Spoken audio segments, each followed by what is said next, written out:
Magandang buhay po. Ang mahalagang, nagawa ko bilang ex-OFW ay hindi lang ako, nag-ipon sa pansarili ko. I also shared my learnings on how to save money sa mga kapatid at pamangkin ko.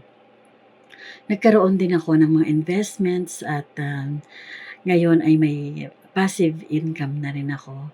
Katulad nila, nagkaroon din sila ng investments. Um, pero pinakamahalaga sa akin ang mapasaya ang aking buong family. Yung nabigyan ko sila ng kasiyahan ay, it's a very, big accomplishment for me.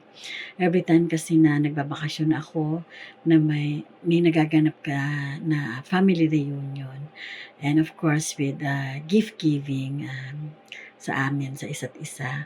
Those happy moments are really treasured and keep in my heart.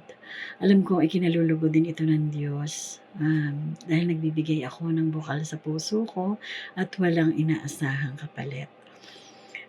Gusto kong maalala ako as an OFW na hindi lang yung, nagpapadala ng remittances, kundi yung nag-iwan ako ng isang sistema na ginagawa pa rin nila hanggang ngayon. Yung tipong kahit wala na ako sa abroad or kahit, wala na talaga ako, yung patuloy nilang napapalago ang kanilang savings at, investments at, nagbibigayan sila sa isa't isa.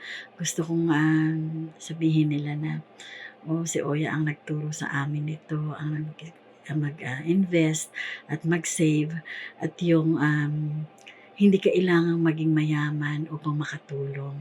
Kailangan lang ay disiplina at, with good heart." Ang kahalagahan kasi ng true giving ay galing sa puso. Maraming salamat po.